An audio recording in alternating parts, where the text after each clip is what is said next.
Hey, Kurtis, welcome back, young man. Good to see you. Quick question for you. As you've played now for a couple of years, how have you seen your role evolve, and what areas have you felt that you've made the biggest growth? I think it's just overall game and understanding what I need to do each night to, help the team, win and just do my job efficiently. I think skating has been a huge part, especially with the game getting faster. Now I had to always work on my skating, so I think that's a big part that's grown in my mind. And do you feel that the way that you've kind of moved ahead in the development of your game, you feel that you're getting put into more trusted situations? You've earned the trust of the coaching staff to not only take on more ice time, to get into more critical situations? Yeah, for sure. I mean, that's all about developing and, getting better as a player. So, and that's what they want, me to do is step up in those important roles and be able to deliver for the team. So I think that's that's a huge compliment on, for me, but I just want to keep it back on and, help the team as best as possible. And just one more, if you take a look at the personnel at training camp this year, quite a changeover in the last couple of years from some of the guys that you're accustomed to seeing, come to camp each year. Talk a little bit about the new players that have come in and what they bring to the table and how it changes the complexion of the team. For sure. There's a lot of new faces coming in and younger guys, but I think that's a good thing. We have, there's a lot of competitiveness out there and young energy. So I think that's going to help us go continue what we ended off with last year and continue into this season. All right. Good luck, young man. Thank you, Daryl. Okay, next up is Zach Dooley. Hey, Dermy, you earned a contract extension this offseason. How rewarding was it for you to get that one-way deal after playing on, two ways for your entire career to date? Yeah, that was obviously a big goal of mine when I came into pro. So to get that was pretty special to me, but that just shows that I need to keep working and, make that a smart decision on the organization's part. So I think that just lights more fire under me. So I'm just going to keep working hard and getting better every day. You've partnered so far in camp with Sean Walker. You guys played together in the AHL. You've played together in the NHL. How do you feel that your game and his game kind of complement each other on the ice? Yeah, he's a great player. He's fun to play with, and we have a great chemistry out there because I think we complement each other well, especially with our games. He's a really good skater, so he's able to jump up and play really well, and he's a good defender. So, I think it's just when he steps up and goes in the offensive mode, I'm able to stay back and hear things when he's up there. So I think it works out well for both of us. Thanks, Derm. All right, we'll go to John Hoven now.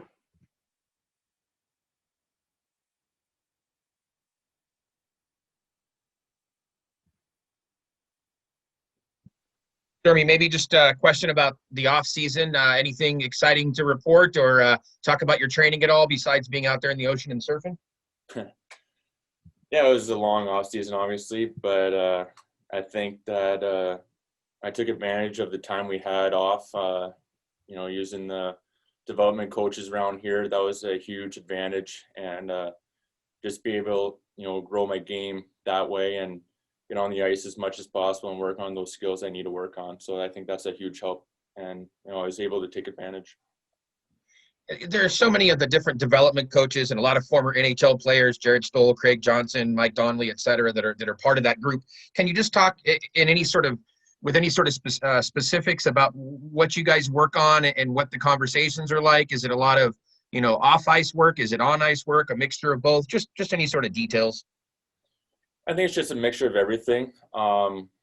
Working, off ice skills in the shooting gallery, those little plays, those help a lot transfer ice. And then on the ice, working with Sean ODonnell a lot, just with positioning and little, defenseman, positions and stuff like that. And, all that stuff goes a long way. And when you put it together before the season, it sets you up good. Appreciate it, Jeremy. Thanks.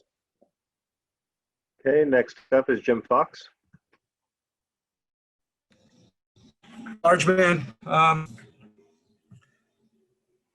know it's only a facet of your game that it's a facet you still bring. It's what got you into league. You've expanded on that to stay there. But I have to ask you, has the way you engage into a scrap nowadays changed over the years compared to when it was more prevalent? Do you have to, that type of interaction with the guy that you're going to scrap with, has that changed over the years?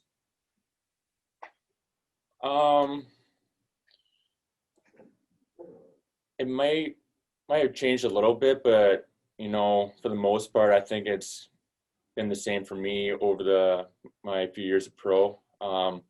I think obviously the fighting's gone down, but there's still times where it's needed, and I think it helps either a team, either if you're sticking up for a teammate or just trying to give your guys a boost. And I think that'll stay in the game, and it's needed. So, yeah. Just want to say congratulations on the new deal. Oh, thanks, Foxy. Appreciate that. All right, now we're going to go to Stephen Dorfman. Hey, Curtis, I just wanted to follow up on Jim's question there. Without fans in the building, how do you expect like the energy generated from a scrap to maybe be different, or the whole dynamic of it? Yeah, that's going to be something that's new to me. But I think, the energy that, when two guys are out there scrapping, no matter if the fans are in the stands or not, it gives the team a boost no matter what. And, when you see a teammate doing that for either sticking up for another one of the guys or just trying to give a boost, it goes a long way. And I think the energy is still going to be there. It just might be a little bit more quieter in that rink. But, yeah, so it's going to be something new that will be different. Thank you. All right, next up is Nick Nixon. Curtis, hello, good to see you. Obviously, with your size and physicality, it can be a positive for the team on occasion. And I want to know, in your career, learning when to apply yourself, when you feel the team needs that burst of energy, whether it's a hit, a scrap, is that something that you feel you've gotten a grasp on just through the games you've played, or is that a combination of that and maybe veterans or coaches telling you to kind of think of the situation, the time, the score, etc.? Yeah, for sure. You got to read the game and have a feel for the game. So there's going to be times where it's needed, if you're down or need a spark, but there's other times where it's, maybe you just have to defend and just sit back and not start anything or engage in anything. So you want to make sure that anytime you're doing that, you want to be putting, getting an advantage for the team out in some way. You don't want to be putting them at a disadvantage, whether it's a bad step up and then you take a penalty. So I think over the years, I've gotten a better handle on it and learning to, hold it in sometimes and then, just making sure it's the right time for that. Thanks. Good to see you again. Thanks. All right, we're going to go back to Jim Fox. Yeah, Curtis, I'm going to lead you into this one a little bit if I can. The importance of having a guy like Sean O'Donnell that can actually go on the ice with you and show you something as opposed to just, video. And any specific examples of having them there beside you on the ice that you can think of that, that's a great way of doing things. Yeah, for sure. That's a huge help, being able to go through the things in motion on the ice with him. I think it's a lot of things, just, D-zone, what, offensive players like to do. So he's a really good teacher at where we should want to put them so they can't make some of those plays that they want to be making. So, he's just, he's got a lot of knowledge for the game, and I just want to try to be a sponge around him. So he's been great for and stick placement as well. That goes a long way with defending, other teams' top lines. Thank you, sir. All right, we're going to finish it up here with another one from Zach Dooley. Hey, Dermot, I just had one more for you. A lot of work on the penalty kill at today's practice. Is that an area of your game that you think you could kind of carve out another role for yourself on this decor? Yeah, I think especially having a long reach, and that goes a long way with taking away lanes and passing lanes on the penalty kill. So, and got a bit of PK time last year, and I just want to continue to grow that because second half we were doing a really good job of shutting teams down, and it's good to see when we're put in those positions that we're getting rewarded with our penalty kill percentage going up by the end of the season.